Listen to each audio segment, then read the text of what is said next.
You see, it's not the $1,000,000 that's most important. It's what you must do and become in order to be a millionaire. We're all aware that many people feel that we must be careful of focusing on money or affluence or abundance, that in it or in the pursuit of it there is danger. We often hear quoted from the Bible, "The love of money is the root of all evil." And I do agree.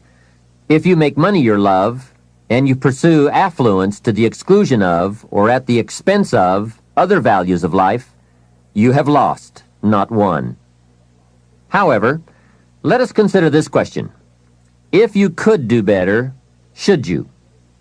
That's not a bad question. In the time allotted to labor, in the time given to economics, care for family, success, achievement, productivity, the creation of value, the development of skills and creativity, if you could do better, should you? I think that one of the greatest satisfactions of living life to the fullest is doing the best you can with whatever you have. Doing less than your best has ways of eroding the psyche. We seem to be creatures of enterprise. Surely it is the reason for the seasons. The soil and the sun and the rain and the seed all say, "What can you do with us?" The seasons say, "Do you have the genius to make something unique of us?" Life says, "Here's the raw material. What splendid things can you produce from all there is?" So, go for high productivity, the full employment of your genius, the full development of your potential in all areas of your life, including earning money. That is the essence of life. Truly sophisticated people know it isn't the amount that counts. It's doing all that you can with all you've got that counts. With that background, let me recommend a book for you to read. The title is The Richest Man in Babylon by George Clason. Perhaps you've already read it. I would suggest that you read it again. It's just a small book. You can read it in one evening. I call it the appetizer for the full discourse on the subject of financial independence. Now, let me give you the major theme of the book. The major theme is that what you do with what you have is more important than what you have. What you do with what you get is more important than what you get. What we do with what we have says so much about us. It reveals our philosophy of life, our attitude, what we know, and what we think, and the makeup of our character. It is a reflection of what is going on inside of our head and within our value system and decision-making process. It also reveals our ability to weigh and to perceive. The outer is always a reflection of the inner. It is an indication, a reading, a revealing. It speaks, it tells, it shows. Remember that key phrase I gave you earlier? Everything is symptomatic of something, and it is symptomatic of something right or something wrong. It is a wise policy not to ignore the symptoms, for they can be early signs of a poor choice of philosophy, or a sign that something important is being misread, misunderstood, miscalculated. So of all places, take a look here. What you are doing with your money says something about you. Now, what you're doing may be okay. All I'm suggesting is that you take a look. Let me give you some of the details of a good financial plan as suggested by Clason's book. First, a very broad but important statement. Learn to live on 70% of your net income.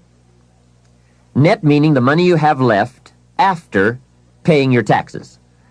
And before we go any further, let us consider that most important part of our personal, social, and economic life.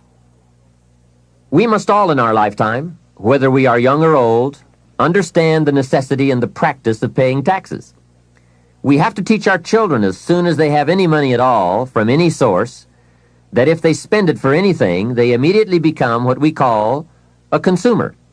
And all consumers of goods and services, no matter how young, have to pay taxes.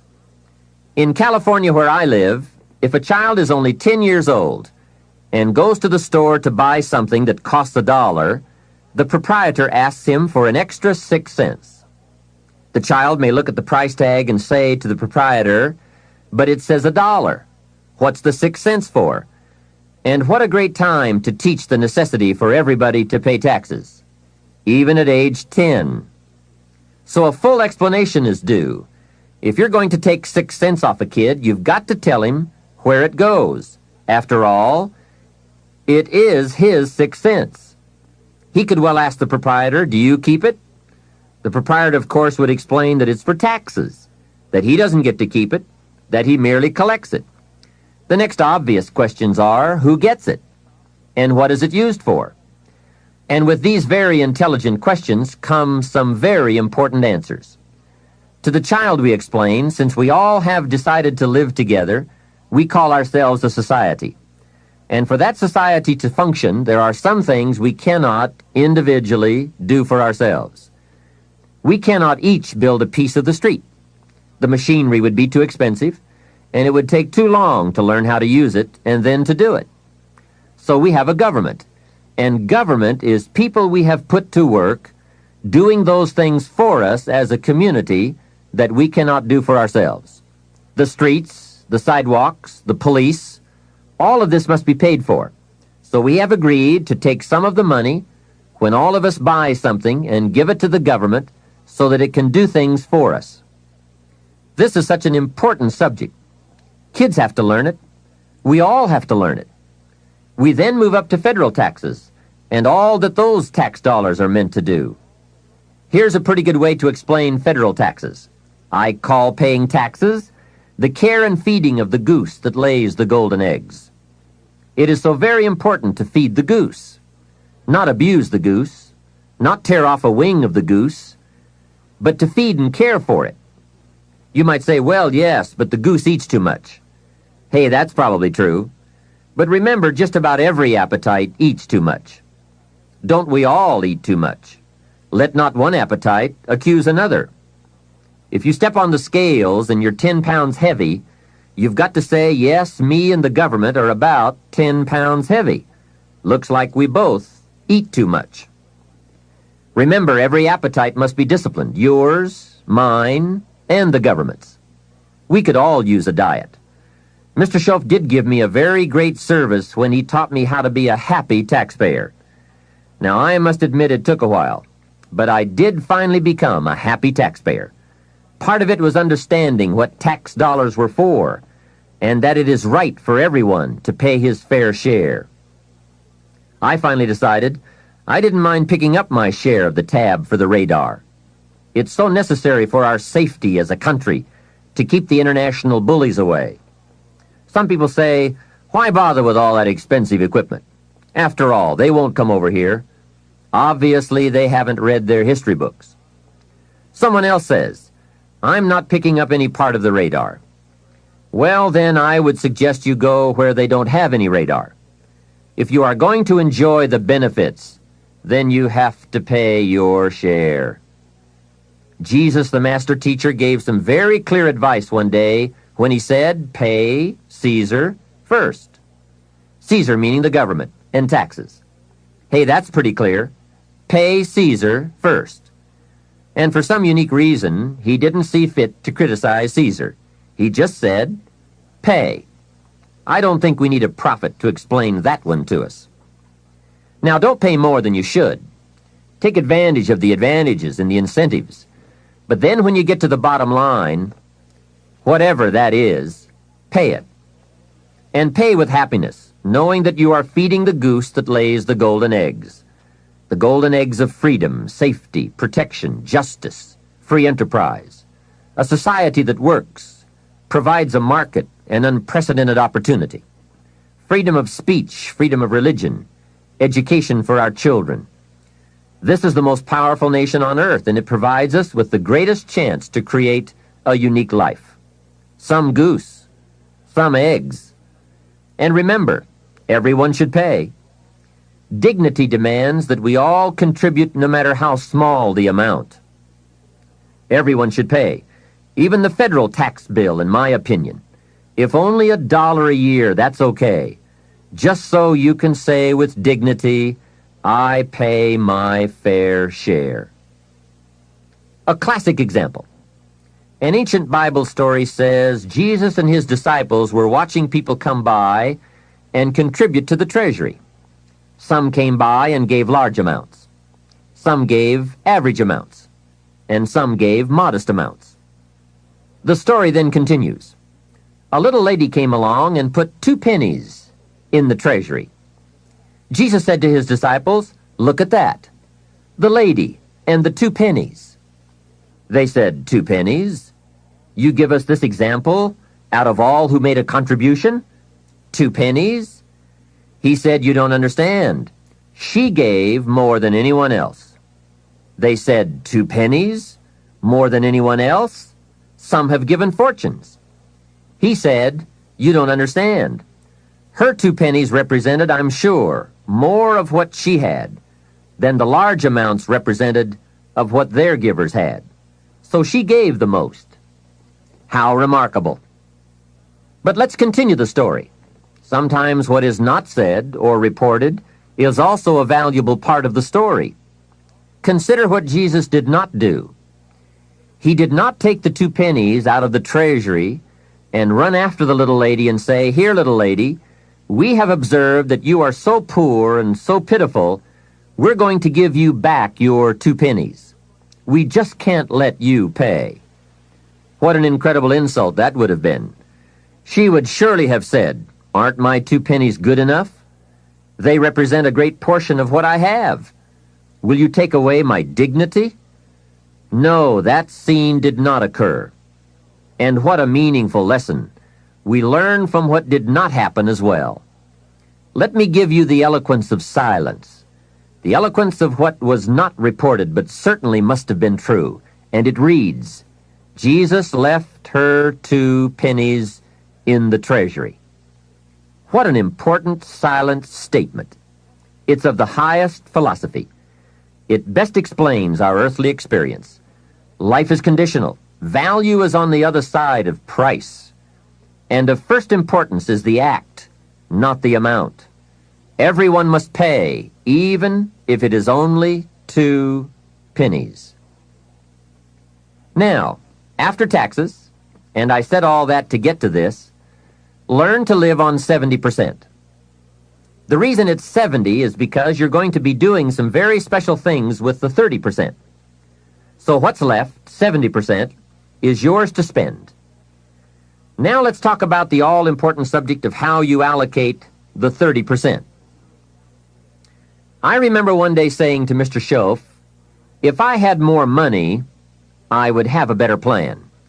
He said to me, Mr. Rohn, I would suggest that if you had a better plan, you would have more money. So it's not the amount that counts, it's the plan that counts. It's not what you allocate, it's how you allocate it. Here's the first part of the allocation process. Of the 30% you're not spending, 10% should go to charity, giving back part of what you have taken out to help those who cannot help themselves. I think that's a good percentage. Now, you can pick your own percentage. It's your life, and it's your plan. But giving your money to a church or to an institution is a good idea. More often than not, they can find the people who are in need. But whether you administer it yourself or give it to an institution to distribute, 10% should be given to charity. And by the way, the best time to teach this allocation process is when a child gets his first dollar. Take him on a visual tour. There's nothing better than visual to illustrate what you're trying to teach. Take him to where some very unfortunate people live who cannot take care of themselves. Kids have big hearts. If they see the problem, they won't have any trouble giving a dime out of every dollar. And one more thing. The time to start this is when the amounts are small. It's pretty easy to flip a dime out of a dollar, and it's a little more difficult to give away 100,000 out of 1,000,000. You say, oh, if I had 1,000,000, I'd give 100,000. I'm not so sure. That's a lot of money. Best we start you early, so you will have the habit before the big money comes your way. Now, here is what to do with the next 10%. Set aside 10% for capital you manage. That is, capital you find ways to utilize. Do some buying and selling yourself. Buy something, fix it, and sell it. Engage in commerce, even if it's only a part-time venture. Your home is a major capital project. In my opinion, we should all engage in capitalism in this country. Here, we believe capital belongs in the hands of the people. Communism teaches that capital belongs in the hands of the state. That's a great difference in ideology. I guess communism feels that humans are too dumb and stupid to know what to do with capital, so it should all be given to the state. Let the state run everything, and let the people meekly show up for their work assignments. In our country, we believe the genius to know what to do with capital resides in the populace, the people, the genius to come up with ideas for goods and services brought to the marketplace. It has built a dynamic enterprise known as capitalism and has created opportunities in abundance. And again, remember this thought. The best time to teach capitalism is when a child is old enough to be stimulated by ideas for goods and services. Kids learn the concept of performing services in exchange for capital early, right? They mow the lawn, help in the house, earn an allowance. But take it a step beyond that, as soon as possible. They will pick it up fast. Kids ought to have 2 bicycles, one to ride and one to rent.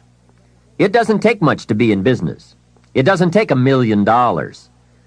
And the same business principles apply whether it is a bicycle business or General Motors. Show kids how to buy a bottle of soap for $2 and sell it for $3. Right in the neighborhood. It's called capitalism in action. Profits, products, and services brought to the marketplace. It is most exciting once you understand the mechanics and the dynamics. It's the stuff of which fortunes are made. And teach kids the advantage of being kids. Some people will buy from you just because you're little. So you must get on with it. You won't be little forever. So Johnny goes a few doors down from your home in the neighborhood and knocks on a door. Mrs. Jones answers, and Johnny says, "Mrs. Jones, I have this bottle of soap. It is the best there is.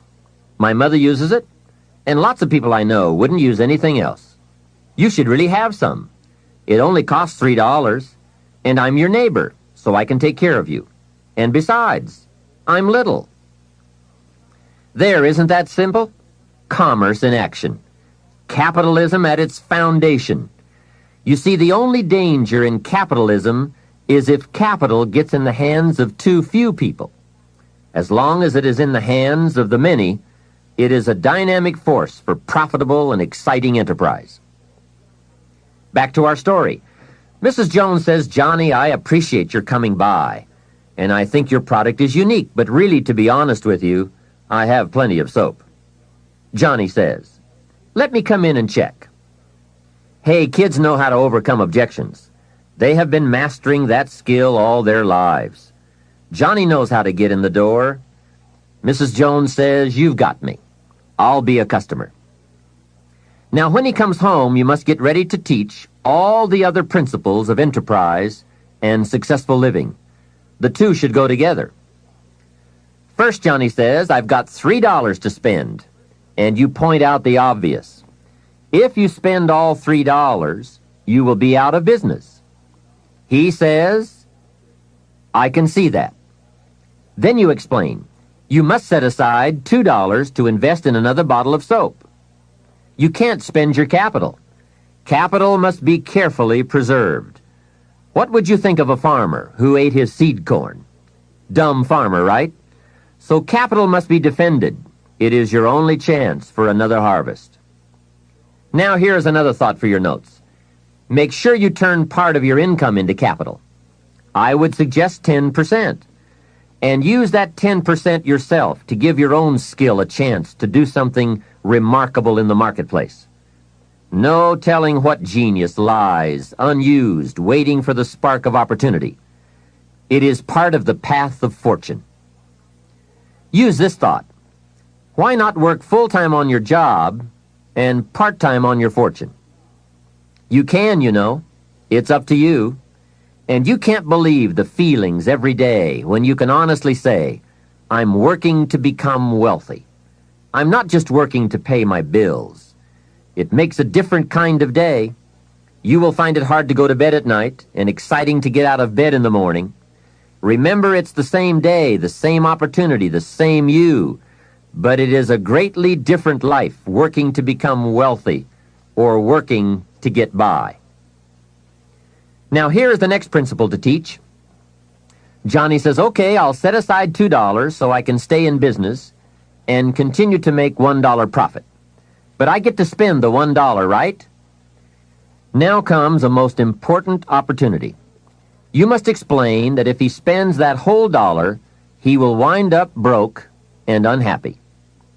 And then take him on another visual tour to some part of town where he can get a good look at people who spend all they make and are broke and unhappy, and say, do you want to live like this? He will say, no. Then you say, all right then, you can't spend the whole dollar.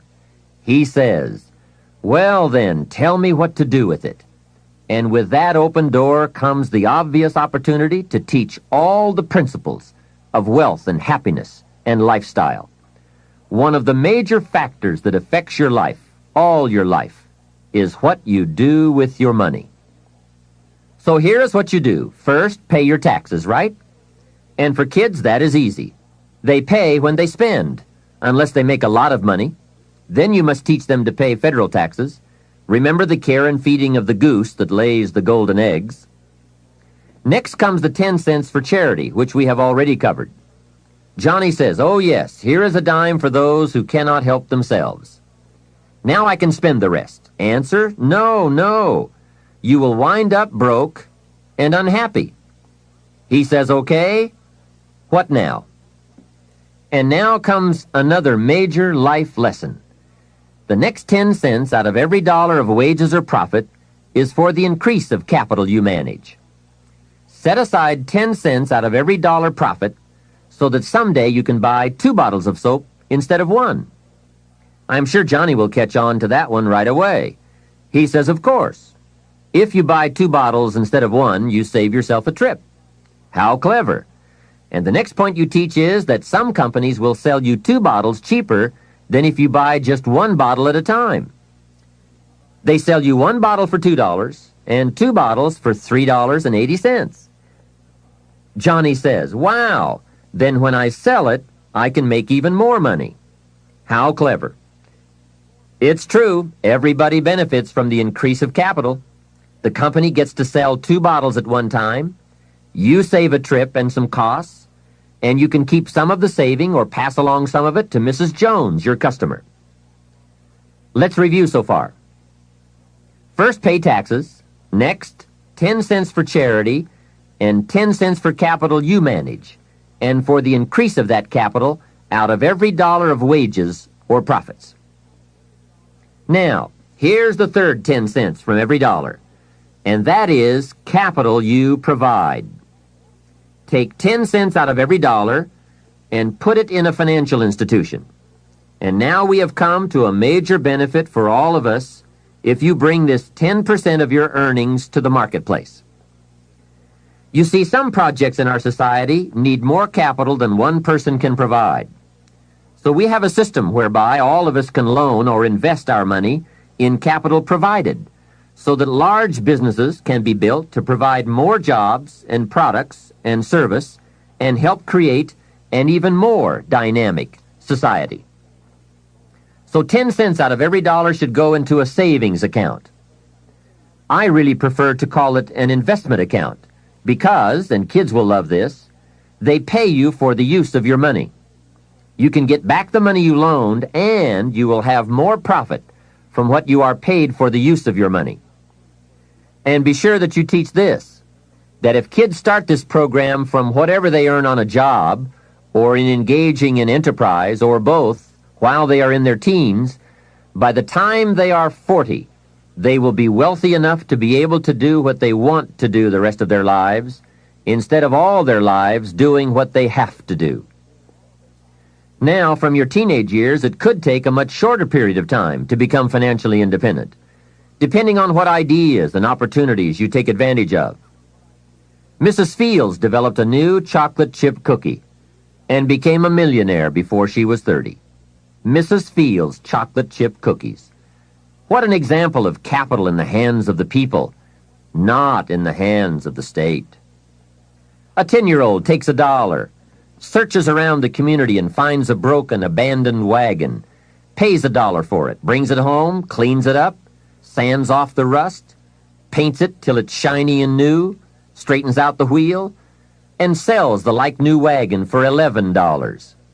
You ask, does a 10-year-old deserve $10 profit? And the answer is, of course. Society now has a mended wagon. And that's what it's all about. Find something and leave it better than you found it. Create a value. Build an equity. It's how we build this most dynamic society called America. And everyone can contribute. Everyone can bring some value to the marketplace. We can all be students of capital, profit, equity, and value. We can all engage in enterprise. We can all participate in the disciplines that bring wealth of lifestyle and treasure. All of us and our children can build the most powerful and attractive society ever. We have the knowledge, the tools, the schools, the market, the resources. All we need is the will. Let each of us begin. Its riches are for the having. All of these principles in action furnish, to the best of my knowledge, the best soil from which to have a high chance for fortune and lifestyle at a very early age. It is so simple, but it is so powerful. Just try it. Just try it. You can always go back to the old way.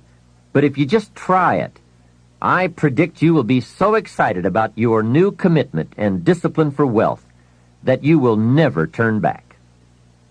What we're seeing here is that wealth is a matter of allocation, not opportunity, especially in this country.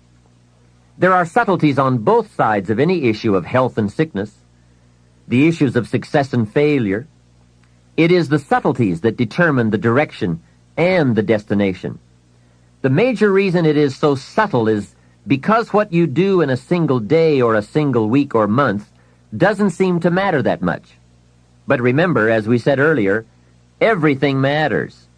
Everything weighs something. Sophisticated people never say, it doesn't matter. If you spend or invest $5 today, it doesn't seem to matter much either way. You seem to be no richer or poorer at the end of the day. But it does make all the difference in the world as you save $5 every day, and the days accumulate into weeks and into months and into years. You see, it's the accumulated total of the allocation of each day that makes all the difference in the world, whether you become rich or poor, healthy or ill, successful or mediocre. Now back to Johnny. He is going to ask about his investment account, where he's putting 10 cents out of every dollar. What kind of interest do they pay kids? So you give him the blockbuster, same as adults. That will be almost unbelievable. At last he can be treated like an adult, getting that adult interest when you're only a kid. And one added note, just by working this part of the financial independence plan alone, by putting aside less than $200 a month, will make you a millionaire in 30 years. Remember, it's called the subtlety of wealth or poverty. What you do in one day doesn't seem to matter. But as all sophisticated kids and adults know, it is the accumulated days of proper allocation of your money that makes you wealthy. It is using the ideas we're discussing, coupled with the passing of a little time, that creates fortunes. Now, the passing of time is automatic, but using the ideas is a matter of your own discipline.